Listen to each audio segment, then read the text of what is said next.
Welcome into the KSR Football Podcast presented by Friends of Cole, friendsofcolekentucky.org. Cole, it's been a reliable resource for the Commonwealth for a very long time, will be in the future. Find out more at friendsofcolekentucky.org. Shout out Friends of Cole, fueling the KSR Football Podcast and all of our rapid reactions all season long. I'm Nick Roush, joined today by Van Howes, Adam Luckett, and Frank Franklin. Frank, how are we doing today?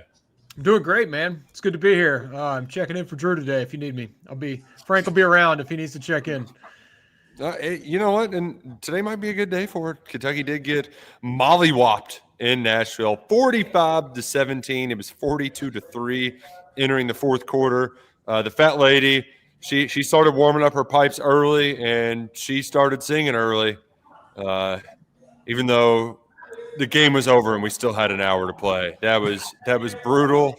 I kept looking up during the game, Van. I was like, how are there still 10 minutes of football to be played? Like, this thing is cooked. What are we doing here?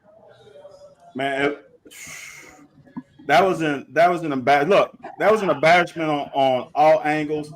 I'm blaming the bus driver that drove the team to the stadium because obviously he did something wrong because the moment was too big for guys on both sides of the ball. The moment was too big, man. And you know what's bad for me is I don't like in general how people pile on at the end. But with this being Diego's last game, I understood why Vanderbilt kept him in the game and kept running tempo late in the third quarter. They want to get him in the record books because if not, he would not be in the record books. So I understand, but the inside of me want to say that was Bush League of how they ran tempo in the end of the third quarter trying to score. I'm like, come on, man. That was crazy. At least, though, I appreciated Stoops and Brad and White were both like, well, if you want to stop it, just do something about it, right? Don't want them to pad stats? Well, then do something. And I got a question. So does Clark Lee know that they're not coming back? Because if you know a guy is coming back, you don't want to feel the wrath 2 to 3 years later. Does he have some inside information to Mitch Barnhart that we don't? That he knows that coaching staff might not be here next year, so he don't have to worry about the retribution of trying to hang 80 on us? Conversely, I mean, Kentucky kept throwing it too. I mean, they were like, "Oh, y'all want to throw it? Well, we're gonna get Cutter 200 passing yards and a couple of touchdowns in the fourth quarter." Yeah, I think the discussion at midfield might have something to do with that, Van. Might have been even Lee saying, "Hey, sorry about that. We were just trying to, or whatever." So maybe that's what that was about. But Kentucky doesn't play Vanderbilt next year, part of the new schedule. Oh, that's so right. It goes to every other year starting next year. You're so right. they'll get Vandy in odd years. 27, 29. People forget that. Good point. I did. Good point. Yeah. But that I think in my mind, from just we'll talk about the game and we'll get into other big picture stuff because that's all seemingly anybody wants to talk about. But part of me wasn't too surprised that Vanderbilt was able to throw all over Kentucky. You were down 5 or 6 defensive backs, starting a true freshman. But as Luckett said in the rapid reaction, it's one thing if you get beat through the air. It's another thing when they're dialing up deep shots vertically down the field. And it's, they went after Grayton a couple times on third down. Yeah. But that was J.Q. Hardaway. He's started a lot of football games. That's the problem. That is the problem is when your guy has that many reps in college football, he can't be the one making a mistake. I can say for Grayton on his, at least that was a great pass. He was in great position. He had a chance to make the play. It was a better pass. Great passes beat great defense 100% of the time. But when you get beat, the way JQ got beat is ridiculous. And there's no way to sugarcoat that. There's no way a guy that is a senior who has started many games should get beat deep in that situation playing that kind of technique. His technique was not good. And I'm putting that lightly. I want to use some stronger words, but it was horrible. And you cannot do that in that situation. And that happened all during the game. We made Diego look better than what he really was. two guys scoring, one guy leaving guy wide open, not being able to bump coverage to the four receiver side. Like there were just technical things that we just did not do well. So for me, I think the moment was just too big for those guys. The other part of it too is, Drew, you and I know that when Mark Stoops goes down 14 points, like let's go ahead and pack it up and call it a day. But even so, Clark Lee did something really dumb. It's 17-0. They're deep in their own territory, and he says, let's go for it. Let's go for the kill shot right now.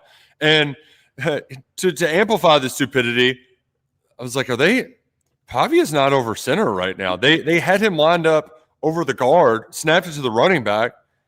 They only, I think, had 5 running back carries until late in the fourth quarter.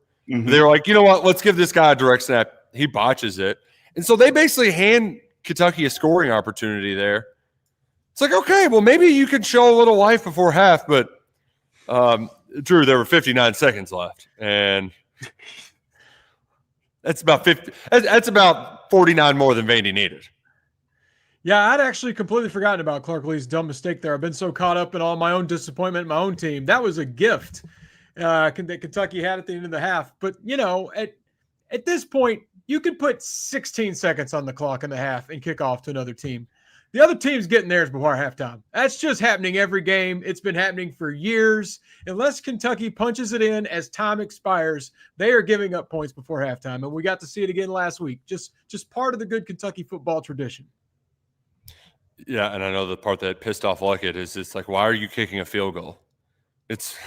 Yeah, getting kicked, your teeth kicked in already there. Yeah, you're down, what was it, 17-0? And it's like, yeah. Oh, wait, what? I hit unmute on my bad. Luckett. Yeah, Cutter got hurt in the worst time of that game. I'd like to see that drive if he doesn't go out. But, yeah, you've got to go for that there. Like, you just got to go. 3. You just got to go for it. You're going to need touch. If you're going to need touchdowns regardless. Field goals not helping you there. But, we're talking about Diego and the defense, but really the offense was the biggest problem in the game. That was a game you were just going to have to score 30-plus points to win it. Everyone knew that. Yep.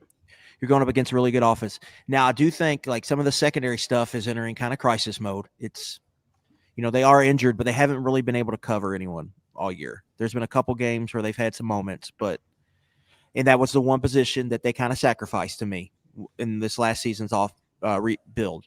That was the only I think that was the only position outside of quarterback where they didn't take multiple transfers. Yeah. Well, they did take one though, didn't it?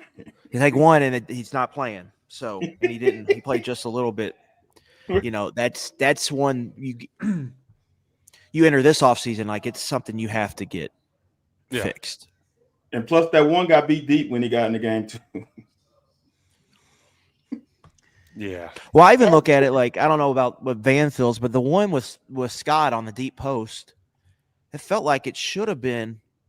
I don't know how he didn't really get his hands on that ball. Well, so you want to get technical, or you want to get he just blew the coverage? Yeah, did he blow the coverage, or is it just bad ball tracking? No, he blew the coverage. So when he has deep third and he opened up, and number one, they did a switch route. So number one came inside of him. So he was going outside to get over top of one, and one came inside because they switched with him and I think it was the motion guy. The motion guy ran the rail route.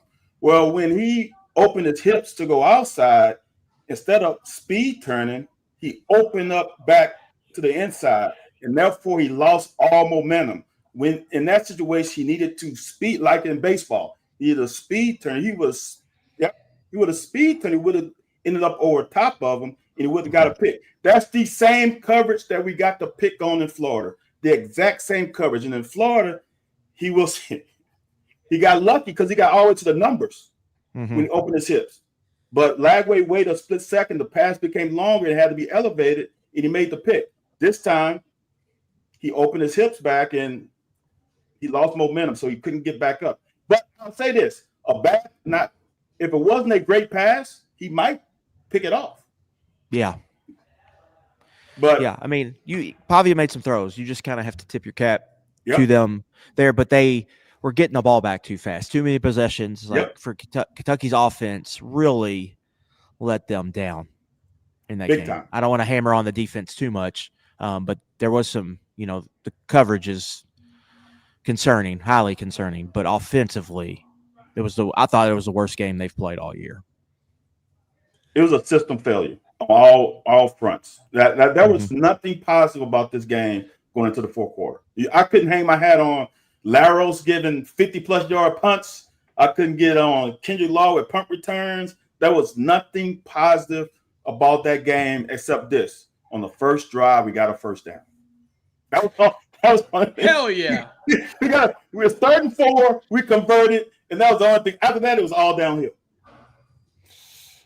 The part that I think got lost in a lot of Kentucky's offensive success over the last 3 weeks, a big reason why Cutter Boley was able to play so well is because they also were able to run the ball.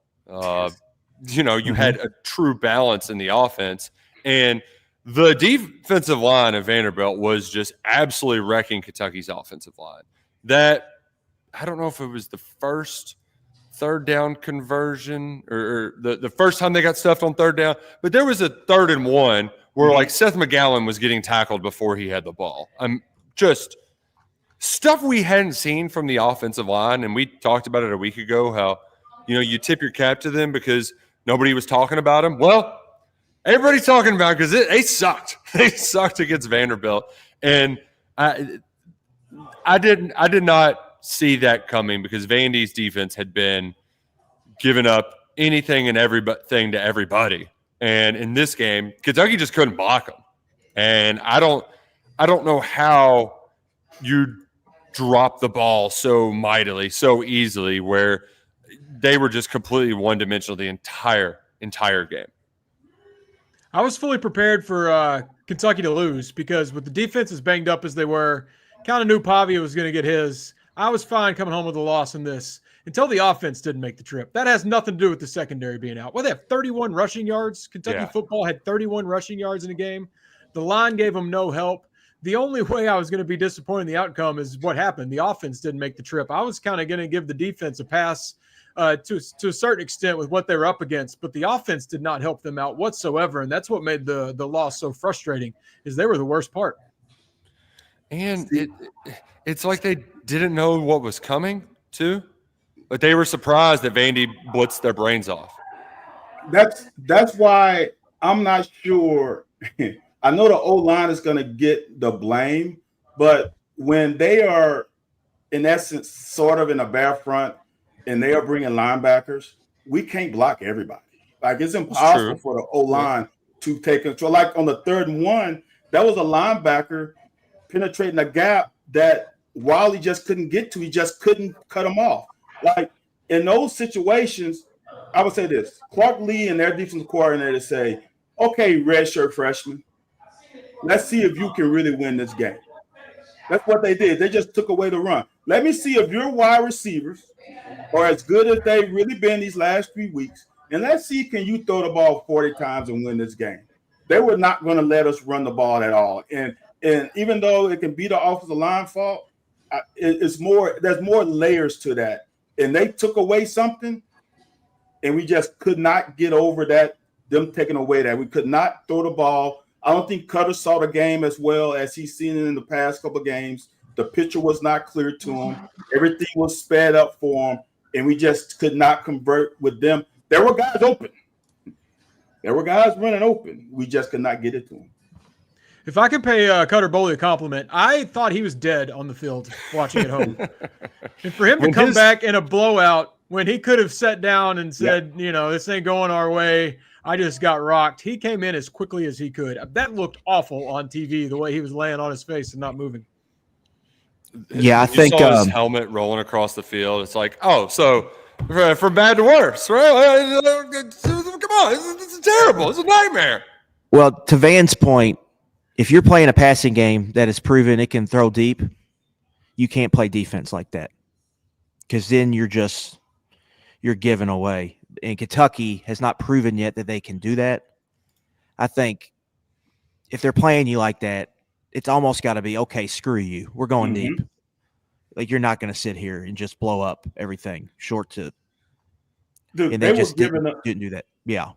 They were giving up the middle of the field. Like, as a quarterback, if I'm pre-snap, 4 DBs will line up 8 yards from my receivers. They either in quarters or they in man. It's either one. They can't play many other coverages other than that. They in quarters or in man. So that means I got Kendrick Law man-to-man on a safety if he's in quarters or man. It doesn't matter where the linebackers drop. It doesn't matter. In that situation, you throw the ball to Kendrick Law. 1, 2, 3, let it go. And those are the things that you have to learn as a quarterback, and you have to identify pre-snap. There's so many things that they were giving away what they were going to do. If there's a linebacker over number 2 and there's a safety stacked on the linebacker, that linebacker's probably coming. There's no defense where the linebacker detached all the way to number 2. Those are the little things that he has to recognize and say, okay, pre-snap, let me see where that safety goes. If he's not there, I know I have a guy going in a seam route or a post. Let the ball rip and throw it up and let that guy go make a play. Yeah, just the pre-snap process, I think, was poor for Kentucky. And right, if they're going to corner blitz, you're getting, basically, to your point, you're getting a receiver against a safety.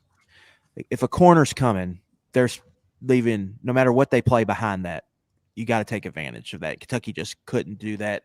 I think if they had to go back, they would have took some deep shots early. Yeah. Because if you hit a couple, they're getting out of that. And then the game it might turn into a track meet like we expected. They tried one when Zach Calzada got in, and you know what? They blocked it, and Calzada had a guy streaking wide. I mean, as clear as day, but he put air under the ball. It's like, just get it to him now. He didn't put enough air under the ball. Well, he put enough for the safety to get to him. Yeah, if he throws it to the pylon, I don't know if he goes and catches it, but I think DJ Miller could catch that ball. He threw it more on a rope, and that safety sat. If he throws it down the field, now we get a touchdown. Yeah. Oh, man. The legend of Zach Calzada, if he comes in, throws a flea flicker, and then where Kentucky gets the ball back, cutters in, that would have been a hell of a snap. And right? That was a PI. That was defensive PI. I'm a defensive back. That guy took JJ off his path. He was inside the numbers, and then he was in the middle of the numbers. You can't do that as a defensive back. You cannot run into the receiver when the ball is in the air with your head not turned around. With 2 reps back there not making a call. That was ridiculous. That's a PI. Every time. Every time. 100% of the time. Nick, I actually started dreaming dreams when Calzada came in. I'm not going to lie. I started having flashbacks to him beating Alabama. Oh, man. I don't know. Maybe it was the Get Your Money Garrett shirt I saw on our Instagram before the game. But when he checked in, I was like, wouldn't this be something if he completely just blew all our minds and went and won this game, even though it was already out of hand at that point. If Calzada could have somehow came in and out-Pavia'd Pavia, I mean, just comedy. Like, comedy writers are saying, hey, this would be hilarious. Hilarious story. I had that dream for 3 minutes, and then reality sank in. Yeah, I would like to read his stat line because it is amusing. 3 of 5, 4 yards, and interception. Get your money right, Garrett. Don't lose count. Don't lose count. So we know what the issues were, and Stoops kind of labeled them after the game. And he did the thing where, credit Vandy. They do a good job of kind of disguising things. Pre-snap, holding their looks before teeing off and blitzing your brains out. What's to stop Louisville from just blitzing Bully's brains out on Saturday? Right? Like, isn't the script kind of out on what you do and how you try to defend this Kentucky offense? Louisville's not Vandy. That's just like telling a non-3-point team of basketball, hey, just jack up some threes because they can't go to the 3-point line. Louisville's not Vandy. They don't have that. First of all, I don't think does Louisville have anything that Vandy has. I don't think their defensive line is that good.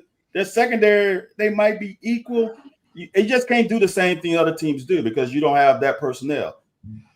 They've created some turnovers. I would like for them to blitz them because they are not going to get there like Vandy got there. I just don't see it. For what I would say this from the few games I saw Louisville play the last few weeks. I do like that. I know that there's people are very down on the Kentucky football team right now. I think Louisville fans might be more down on their team because they did the thing they always do, which is tell themselves that they're better than what they are. What do you say about Cardinal fans? The expectations are out of whack. They always think they're 25% better than what they are. Yeah, they always think they're 25% better than the team actually is. Yeah, like maybe an 8-win team. They fan on a curve, and not a pessimistic curve. They see a 7-win team and see 10-2. Yeah, Heisman Trophy quarterback. Yeah, I mean, it's kind of what they think. And right now, they might be more down on their team than Kentucky. And here's the other part too. They do suck at football right now, like just pretty much everything. Early on in the year, they won with defense, but the issue is this team was built to be a run-first team with Isaac Brown and Duke Watson, but Isaac Brown has had boo-boos all year and hasn't been able to play. 6 games with double-digit carries, but almost 1,000 yards though. So like if he gets an inch of daylight, he goes a mile. But he just doesn't play, and neither do any of their players because. So he was out last game. Miller Moss was out for a freak weight room accident. I'm definitely buying that, is to be truthful. How could they not come up with something better than that? I mean, come on. Say he had COVID. I mean, make something up. He dropped a weight? What are we talking about? He dropped a weight on his foot. Make up something else. I mean, when you believe that. No one believed that. When I look at Miller Moss, I'm like, weight room warrior, right? I guess that helps his case. He maybe have never been in the weight room and didn't know how to move the weight around. He got his toe jam stuck in the door. He didn't know how to unlock it. Just thought one of the medicine balls is something you throw around. Thought it was a basketball. Tried dribbling it. Oh man! So Miller Moss was out. They put in Deuce Adams. Sorry. Then they have Duke Watson gets hurt. Keywon, that was the thing. When Isaac Brown got hurt, they put in this other Brown. I'm like, what the hell? Where are they coming up with these guys? Like, this Keywon Brown's good too. He didn't play against SMU. He's out. Duke Watson gets hurt against SMU. They were playing wide receivers at running back to end the game with their backup quarterback. And now their star receiver, Chris Bell, is out for the Kentucky game. So they're just I think their second best receiver, Colin Lacey, played some running back, and he also got hurt. SMU. If they hold open tryouts this week, you think I should show up? I mean, you got some height.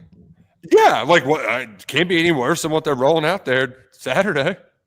What happens if Kentucky's defense is in similar shape? Or is this going to be a circus late in this game if there's any bodies left at all? The difference is for this defense is that defensive front has been healthy the whole year. Yeah, that's the only thing that's saving grace. So in the backside, in the back half, yes, but up front, I think we can create some havoc. Thank God that they have stayed healthy. And if there's Kentucky's a matchup driven defense. Yep. Vanderbilt and Tennessee neither one ran the ball worth a lick. Tennessee had some success once we got in the garbage time, but did not run the ball worth a lick. But it didn't matter because Kentucky can't guard verticals. And so they hit on verticals. Now, if you have a passing game that cannot do that, which I would classify Louisville as having a passing game that struggles to do that. Miller Moss, Miller Heisman, he drops bombs all over the field. That's why Louisville fans love him so much. He just Miller. It's Miller time. It's a good get right spot for Kentucky's defense. On paper, it is. Since you said that, you're exactly right, Adam. Now, here's what my question is. People got on us for missing at the quarterback position, right? But Kentucky has no cachet to recruit a top-level quarterback. Jeff Brom does. How did he, quarterback whisper, miss on a quarterback at Louisville? Because he struck out. Like he swung on high heat, inside heat on 0-2, and he's sitting down. Miller Moss is a big miss. Well, I think I would counter by saying something that people probably don't want to hear. Sometimes portal classes just stink. Whether and this applies, to the point guard position a lot in basketball. These really important positions where you have to get one of the good ones in the portal and you've got to pay a premium for them. Sometimes those guys just stink. I can count on one hand the good ones in this class. Mendoza at Indiana. Mintz has put up numbers at Duke, but they stink. Beck has put up numbers at Miami, but he still does Carson Beck things. Yep. I mean, John Mateer, he might be a success story, and he's like what, 8, 9 touchdowns, 8, 9 picks. I mean, he's just been okay. He has not played well. I can't. Salford for Colorado didn't play well. He got benched. The guy for Duke that went to Oregon State. Oh Murphy, yeah, he got terrible. Like that's what I want people to understand is if you're gonna live in the portal, as Adam has said, I know many times before, you have to be able to develop that position, and you cannot live out the portal. I'm gonna say this right here and now: IU in or Vandy is gonna turn into Colorado next year and the year after. Oh yeah, Vandy's right for it. Can you replace Diego? I don't think people understand how that changed the program, not just the offense. Dude, that defense is the most chippiest defense in Vanderbilt history for no reason. Those guys talk so much for no reason. Dude, number 3 walked Hester back all the way to the huddle on a defensive PI on a flea flicker when they were beat. Like, what are you talking about? Like, that team, dude, is Diego Pavea had his fingerprint on the whole team. Because there's no way a defensive back, you're on the other side of the field, they run a flea flicker, you beat, and you talk the guy all the way to the huddle? About what?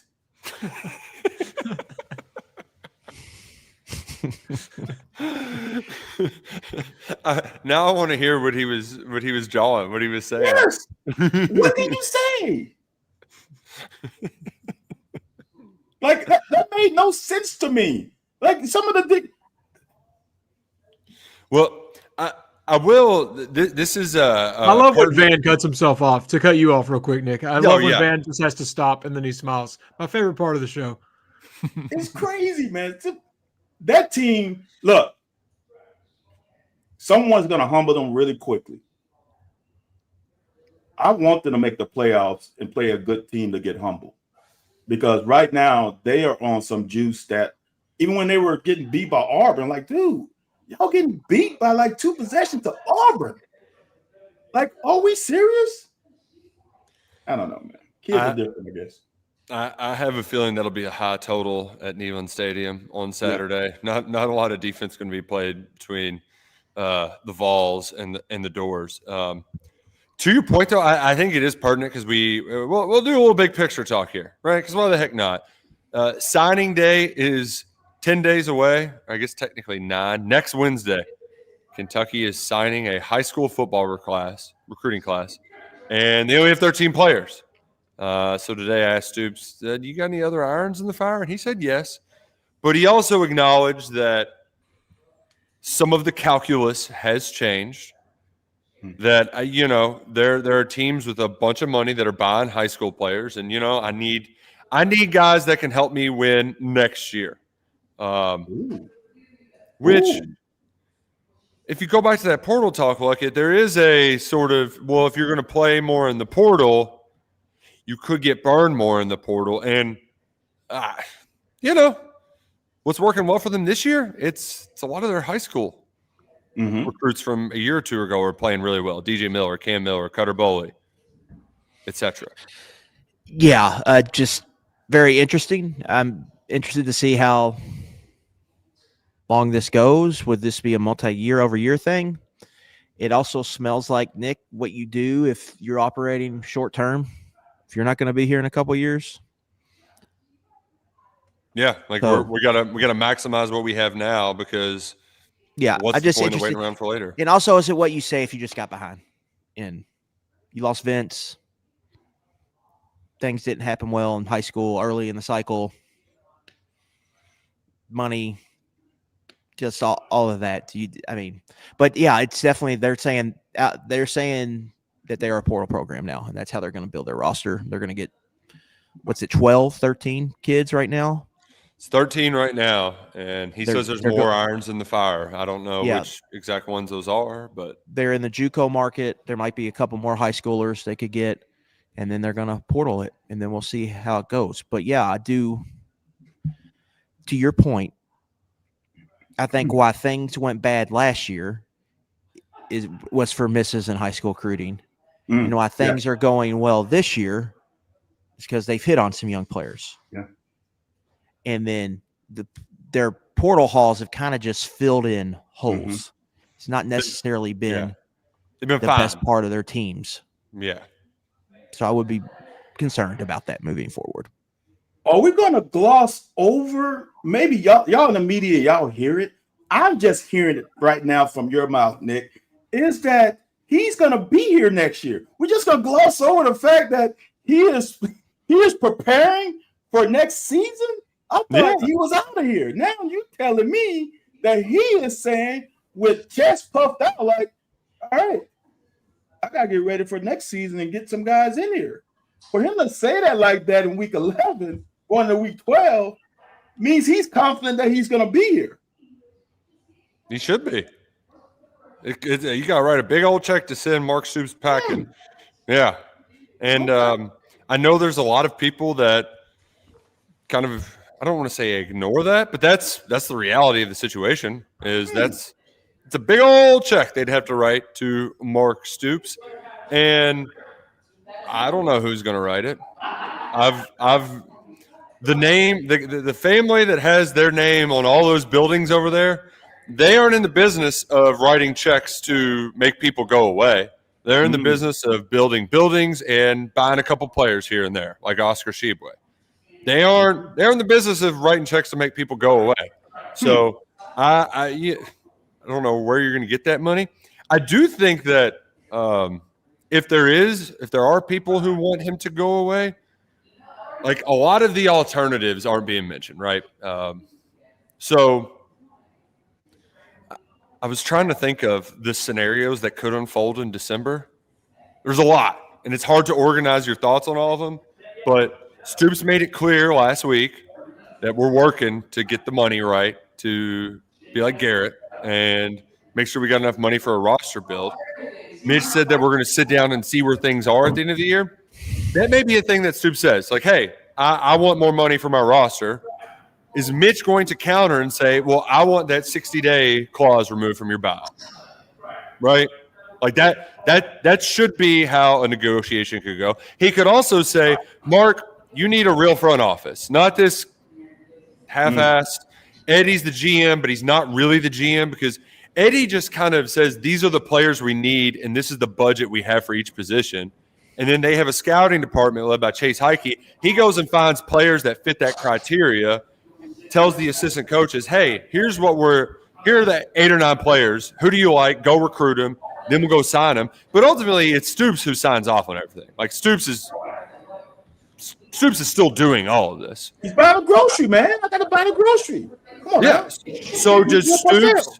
Do they say, all right, Mark, you got to pass that off. You got to hire a real GM. We can't do this. They say, Mark, you got to do this and get a new front office. Like that's a lot of the kind of mystery in here. But I do think the one thing with certainty is that like they're not. I don't know what outcome could happen in the final game of the season that would lead to them saying, okay, actually, we do have to find somebody to write. I mean, we got to get Mr. Wildcat Luckett to write that $37 million check because I just don't know who has it out there. And that's Mitch Barnhart's fault, right? That's Mitch Barnhart giving out a stupid contract with a stupid clause, and that's on Mitch. He made his bed, now he's got to lie in it. Most of my frustration isn't even with Mark Stoops. It's that we're in this situation because of Mitch. You know, Mark's got his own problems. I can make jokes about giving up touchdowns at the end of the half and clock management and stuff. I mean, that's an ongoing issue.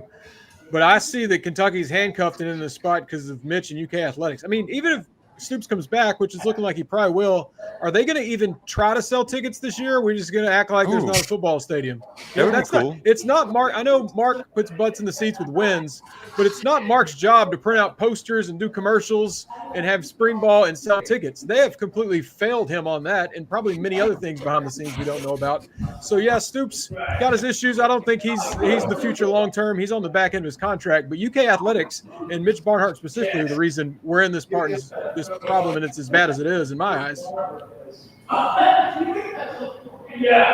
I would just say they're going to play a game on Saturday. And then that next week to 10 days, stuff's going to happen. Now they have to figure out, and your plan is going to be established. Yeah. And so that's what they're going to have to figure out right now. And stuff can happen. Disagreements can be had. Agreements can be had. And things can change. And so go ahead.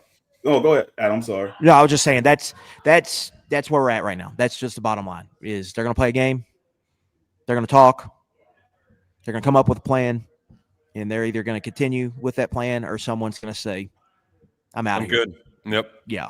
And isn't almost the entire coaching staff contracts up after the season? So, yeah, I asked about that today, and Stoops was basically like, "We're working on that right now." So that, to me, all that really means is he's having conversations with UK ongoing about next year and how they're going to move forward. Who they're going to as an organization. Yeah. boy, I do not envy Mark Stoops for all he has. It's part of the job. I'm not like sympathetic for him, but we've already mentioned recruiting, portal, these conversations with Mitch. His staff's going to get blown up. His governor's cup's right in front of him. You know, he's paid well. I'm not sympathetic, but he does have a lot going on at the moment. Yes, that's true. And you know, he might have his eye on the carousel, because the other thing for all the people who want him gone, the easiest way is to win on Saturday, get to a 6 win, and have Stoops' agent be able to sell to other schools with vacancies. Hey, we got this guy who went to 8 bowl games in 9 years at Kentucky. I mean, he can do it at the SEC. He can do it in the ACC or Big 12. But there aren't jobs open right now that would hire Mark Stoops. Maybe Cal, but probably not.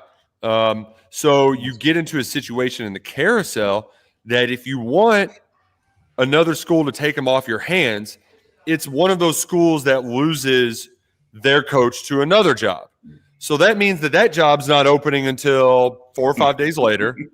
Basically, you get kicked back down the line, and then you might lose out on your 2 golden gooses. Maybe Will Stein is not a golden goose for you personally, but your top 2 candidates, John Summerall and Will Stein, might have jobs by the time that Mark Stoops leaves for his job. So that's something else you have to remember when you're thinking about all the uncertainties in the month of December, because, boy, there are a lot of them. I think the craziest part about all of this, the most certainty we have, is that there's not going to be this huge mass exodus from the program this year. Whereas last year, you lost 15, 20 seniors, and then 30 more players went portaling. You know, you lose 25 seniors and then maybe 10 more, maybe. I think he's made retention a priority, and I think most of those guys that you like, they're going to get paid to stay here. I think, Nick, what you just said, 2 things piqued my interest. First of all, the first thing is your ease of using front office for college sports is just mind-boggling. That's crazy. The second thing is that I honestly think that what you just said, the scenario, actually works in our favor a little bit, because then you actually, if we're last, you actually find a coach that wants to be here and who might be a young coordinator like Coach Stoops was. I don't think Coach Stoops was on many people's head coaching board when he came here. It's not about finding that brand or that name in bright lights. It's about finding a guy who wants to be here, who can recruit to a college that doesn't have the resources locally. Is not deep. You need a guy who can be a recruiter and find people who can lead a team. That's not necessarily sometimes, coaching is teaching. And there are some guys that can only coach high-level guys. And there's some coaches who do better with developing people. We need to find that coach. And maybe it's better we find a guy who is not at the top of the heap, but wants this job and wants to develop himself in this location. It might actually help us out. Somebody in the chat said Roush is just really wanting us to hold out for Dabo. I couldn't do it. I couldn't do Dabo. I don't know how I would continue this job. I couldn't fake it for Dabo. Yeah, we can't. Also, you faking it, The more Matt Jones Dabo impersonations, the better for me. Wow. Dabo would be crazy. Matt's Dabo really is. I mean, he has his Woo impersonation's pretty good. It's a scene out of Righteous Gemstones every time. I think of him singing "There Will Be a Payday" in the Flowery. The Lord. He always says that. Yeah, the Lord. The Lord. Oh man, you know what? You should, on your next payday, you should invest some of that into Brunt Workwear. It's the best gear out there. It's durable, it's reliable, and most importantly, it's comfortable too. So go ahead. It's the holiday season right around the corner.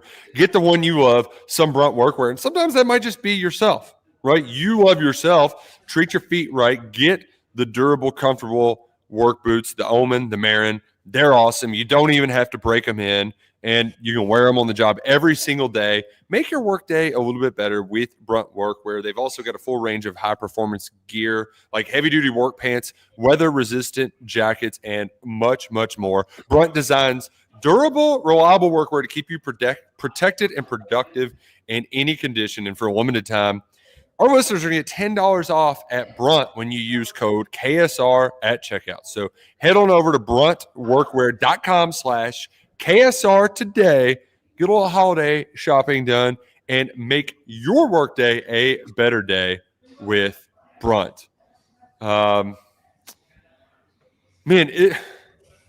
that is like Nick Saban went on his college game day rant, and he's right, and I don't think anybody's going to change it. But it does suck how much fun we get taken away from us by the big picture stuff during the most fun week in the calendar year, because there's nothing better than college football rivalries. It's just the best, man. Like, hating your opponent, it can't be more fun than loving your own team. I mean, that's what this is all about. It is so much fun. I hate that we have all of this stupidity hanging over it, like Lane and his announcement. I just want to see chaos in a battle for eggs. You know, like just give me the chaos. I want the chaos. I need the more chaos. And I'm curious where you stand on this, Drew, because this is without a doubt the most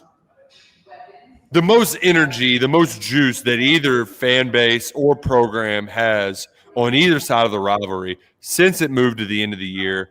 I can think back to Adam Froman and Cragthorpe coming to Lexington, and I want to say 2011. That was a pretty game. We kind of knew we had bad football teams, but it's the first game of the year. They sold out the stands. It was exciting. I can't remember a rivalry game that had less juice. So does that mean we need to say screw rivalry weekend? Let's go back to Labor Day. Let's get the people fired up again. Let's make this the first game of the year. I don't know. I hate Louisville on every day of the calendar, so I don't care when they play it. They could play Christmas morning if they want. I'll move my Christmas tree and just spend all day talking trash about Louisville. So for me personally, I have no problem getting up for this. I'm even excited. I know both teams are kind of limping in after they just got killed last Saturday.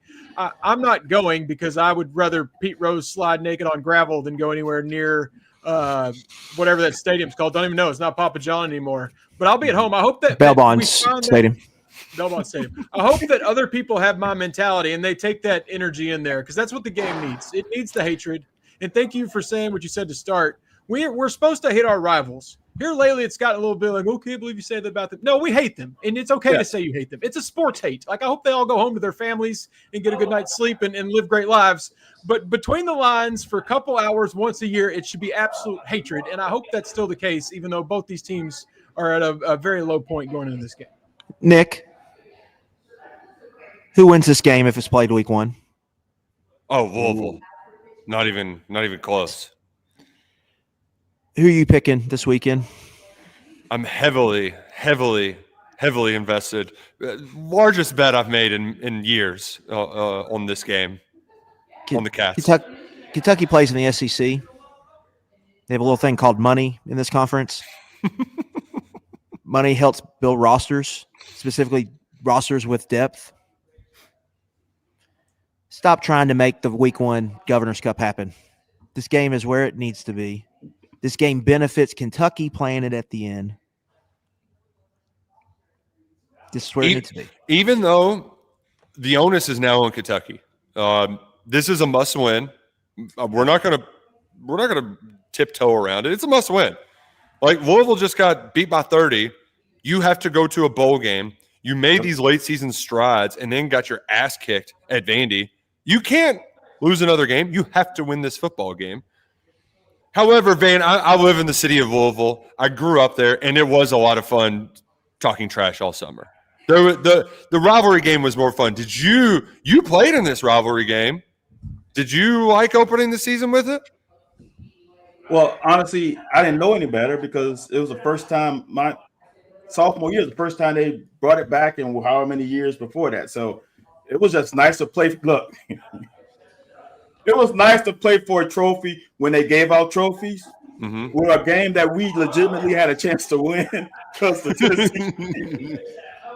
Tennessee trophy was orange all the way down the barrel. So it was a chance for us to win something that we could legitimately win, and we brought home the first one. This is a heavy trophy too. It was heavy. Yeah. It is. I think they even changed. I think it's a little different than it was in '94. But what it did for us, honestly, to be truthful about it, is coming out the '93 season. It got us something to prepare for during the off season. It really did. It really amped up off-season practice, guys participating in the weight room more because your first game is against your rival. So it definitely got you ready to prepare for the first game of the season. So, but I do agree with Adam, though. Rivalry games are supposed to be played at the end of the season. And playing our conference gives us a big advantage at the end of the season because we have calloused up a lot more than they have, and we are ready for this type of game at the end of the season than they probably will be. It goes back to Georgia Tech and Georgia and games like that where you playing South Carolina, Clemson. Over the history, it kind of favors us a little bit because we have battled the storm and weathered the storm. So I'm glad it's at the end of the year now. But, yeah, it was interesting playing it first years and years ago. Nick, let it go. Let it go. It can't be the beginning of the season now because we're going to 9 SEC games. You're not going to play your first game of the season. Yeah, against no, Louisville. you're right. Yeah, it's not going to change. But I do think it is a fun talking point because that was like people in Louisville, especially because they don't know how to talk about college football without a rival to talk about in the summer. So like it helps them a lot. Let them cry about it. Kentucky already did the bending or the back bending for them to play them. Yep. We're playing you. We helped you get from CUSA to an ACC by playing Kentucky to legitimize your program. So you're right. We scratch your back. Now you're scratching ours because you're going to play us at the end of the year. So that's just how it is. Oh man, Nick, on your bet, because I also went to the bank and loaded up on that. Did you take the points or you money line? Because both. Okay. We did. A lot on the points and then some on the money line, and it hasn't moved. And really, the only thing holding me back is I've been doing this thing, Drew, where I'm trying to be smart and like only making a couple bigger bets a weekend instead of betting them all. But dude, it's rivalry weekend. I want to just bet every single game. Like I love it so much. We're supposed to be doing some sort of like family's not going to be able to come over for Christmas, so they're here Thanksgiving. It's like, oh, we'll do a family gift exchange on Friday. Well, football will be on the background. I don't know how locked in I'm going to be because they're playing for some eggs at noon on Friday.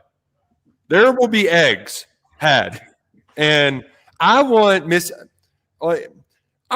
State to win so badly, right? They got a bowl game on the line. They've been close all year, and all everybody wants to do. I mean, it is going to be nauseating how much they talk about Kiffin's future on that broadcast. it would just be so funny if Mississippi State just handled them, which Lane hasn't played well in that game. I mean, they've been, even when the Zach Arnett year, they kind of had to grit and grind their way through it. So I can't wait to watch that game. Nebraska, Iowa is always a fun Black Friday watch because it's, 12-9 and it's just the worst football you've ever seen. And you think Nebraska is going to win for a second, then, oh, there they go. They lose again. Like, it's so much fun. And then I believe we get A&M Texas in the nightcap. Surely Texas A&M won't blow it, right? There's no way they're going to blow that game. No way. But everything you listed is a problem because we want to lock in our Governor's Cup now with where it is. But there's a lot of, not to change sports here, but we got a lot of Feast Week to bet on too. This is one where the old account it's going to be in and out all week. Right, Probably more out than in, to be honest. But it's going to be a busy time. So you can't have too many funds tied up in your Kentucky football futures, So it happens. Which, by the way, I know some people, they got their over 4.5 wins futures cash. Congrats. Paid that night. It was pretty exciting. Yeah, that's always fun. What other rivalries? Van, who's LSU? They beat Big Bad Western Kentucky. It used to be Arkansas. Arkansas used to be their last game. I don't know what LSU's. It was A&M last few years, but it's Oklahoma this year.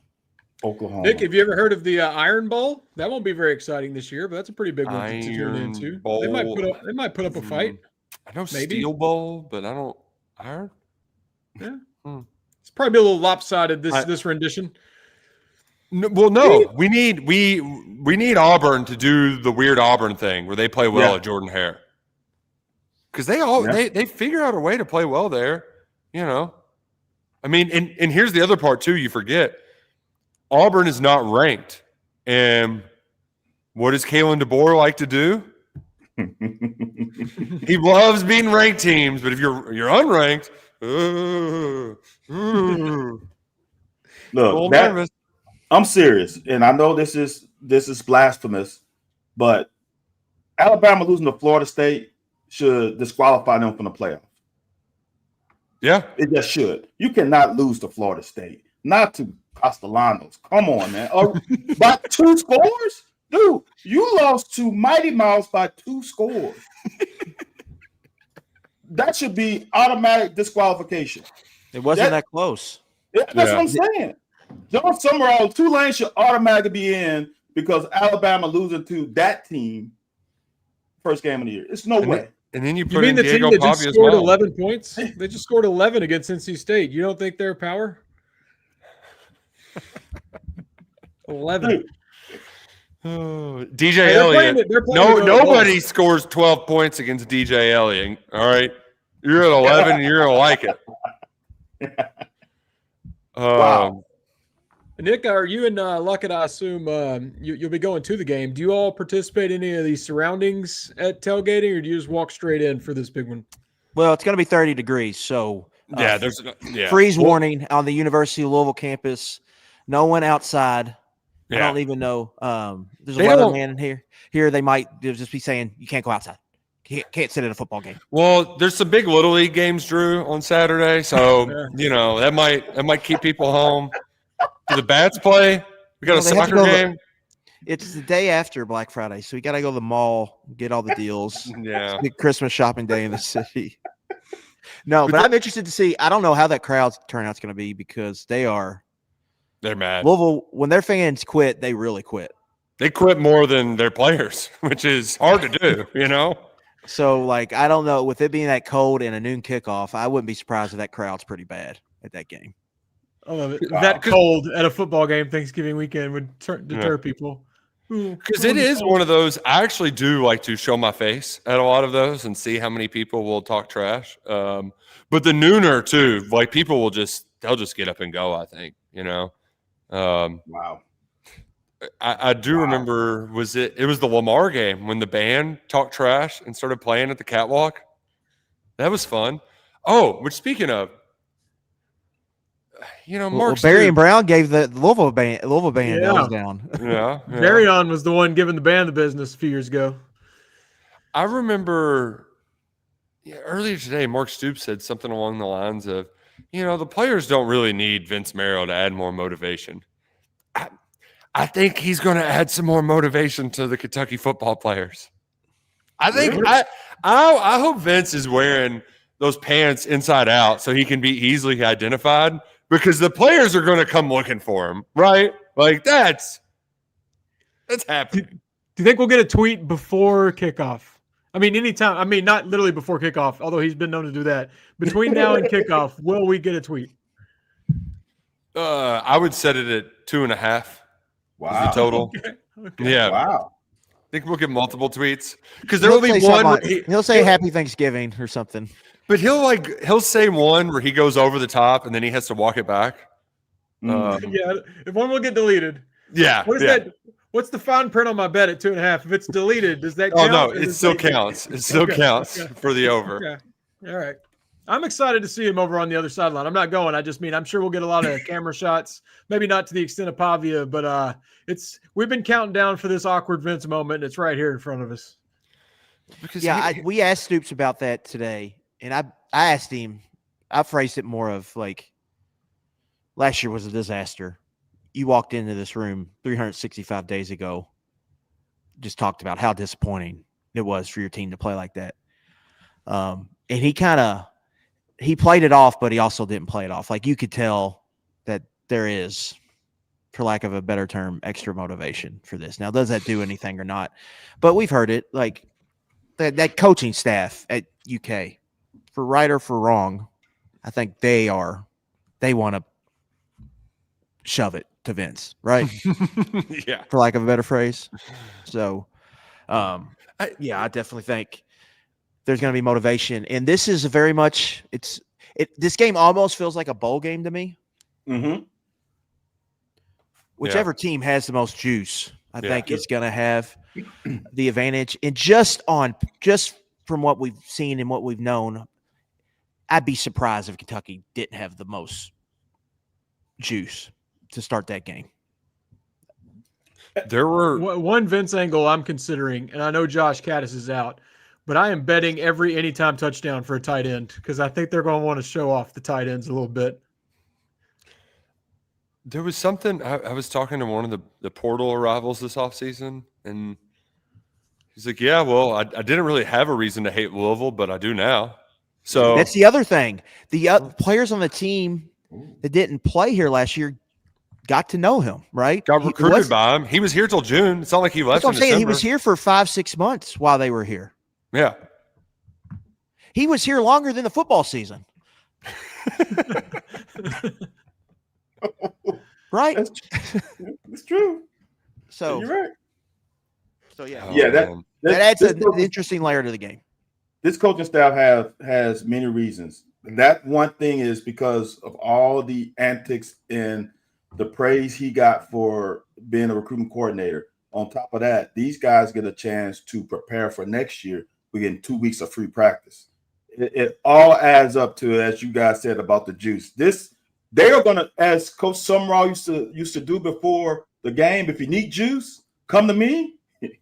If the players need juice, I guarantee you every guy that's coaching their position has the juice this week to give it to them. So, yeah, this is an interesting spot for us because that bowl week is going to be good for these young guys to get more reps for sure. Oh, man, it'd be a real shame if you look up in the fourth quarter and you see a lot of pink seats and what is that? Is that 38-7? Surely. Do we see tarps off in the flight deck, Nick? Oh, we do. We need the tarps off. Tarps off for the boys. Get some UK it's fans. a haul to get up there. You're going to need a good 20 minutes to walk up that ramp because I've walked up it before, and that thing is up there. Yeah, Peke's going to take the camera up there to try to get to the top. I mean, Peke, he'd be gone. He'd miss 2 quarters to try to walk up that ramp in the middle of the game. Peke, if you do it, your top's got to come off. You got to start. Oh, yeah. Peke's going to start the movement. If you can't beat him, join him. Oh, man. Well, hopefully it is a fun Saturday. It's been a weird season with very deep lows and some fun highs in between. Kentucky has a chance to end the season on a high when they travel to Don't Call Me Papa John's on Saturday. Noon kickoff, ACC Network. Cats are 3.5-point dogs. And, I mean, Vegas is doing it again, Drew. I mean, how many times have they made Kentucky the underdog in this? And then just Kentucky's like, okay, well, we'll just win. I mean, long-time KSR football podcast listeners know there are appliances in my house that were bought by Governor's Cups. Like, there are things that will live in my home for 15 years, hopefully, see how the warranty goes, that I bought because Vegas gave them to me in the Governor's Cup. So maybe, who knows? I need a new couch. Well, hopefully Drew's buying. He's going couch shopping on Sunday. That's Drew Franklin, Adam Lucky Van House. I'm Nick Roush. We'll see y'all next week on the KSR Football Podcast.